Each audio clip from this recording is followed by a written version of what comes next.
हाय, hello, नमस्कार. तर काल जसं तुम्ही बघितलत, की आपले जे प्रयत्न होते, जे आपले काय प्लॅन्स केले होते, ते सक्सेसफुल झालेले आहेत आणि तिच्या रिएक्शन्स बघा. एवढे अनएक्सपेक्टेड होते बिकॉज तिला आयडिया तर होती, की आज काहीतरी होणार आहे. बट त्यानंतर आम्ही तिला असा धप्पा दिला, की जेणेकरून खूप ती घाबरली होती. खूप म्हणजे खूप घाबरली होती. तिची अक्षरशः हार्टबीट एवढी वाढली होती, की तिला आम्ही असं बोलवून घेतलं. ती पार्लरला होती, काम करत होती आणि तिला फोन केला आणि बोललं, की आईला चक्कर आली आहे आणि आईला बरं वाटत नाहीये. ती एवढी घाबरून घरी आली होती, एवढी की तिचा बीपीसुद्धा लो झाला. मस्तपैकी औक्षण वगैरे केलं, ज्याच्याशिवाय आपला बर्थडे कंप्लीट होऊच नाही शकत.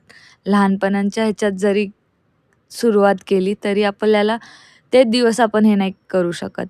सो केक वगैरे कट केला, मस्तपैकी तिला गिफ्ट दिलं, जे की तिला खूप आवडलं आणि जे माझ्यासुद्धा मनात नव्हतं. पण शेवटी काय म्हणतात ना, श्रद्धा असली की सगळ्या गोष्टी स्वतःहून आपल्याकडे येतात. तसंच काहीतरी. तर तिची जी श्रद्धा होती, तिचं जे मनात होतं, ते तिच्याजवळ स्वतःहून आलं होतं. सो आम्ही स्वतःहून तिच्याकडे आले होते आणि गुरुवारच्याच दिवशी ते माझ्या हाती आलं आणि मला ते देता आलं. सो मी स्वतःला खूप असं प्राउड फील करते, की मला ते तिला देता आलं आणि माझ्या मनात नसताना ती गोष्ट माझ्याकडनं तिला गेली.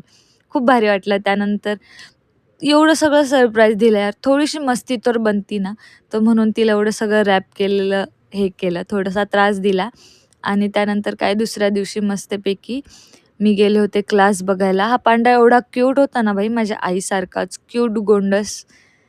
मला खूप खूप आवडला होता. त्यामुळे मी तिच्यासाठी घेतला बिकॉज तिला डिम लाईटमध्ये राहायला आवडतं, वॉर्म लाईटपेक्षा. तर भारी पण वाटतं. त्यानंतर मी क्लासेस बघायला गेले होते थोडेसे. ते क्लासेस वगैरे बघितली. तब्येत थोडीशी ठीक नव्हती, सर्दी झाली होती आणि त्यात व्हिडिओ चालू केला. मला हसणंच कंट्रोल होईना आणि नाकातनं पाणी तर काय कंटिन्यू चालूच होतं.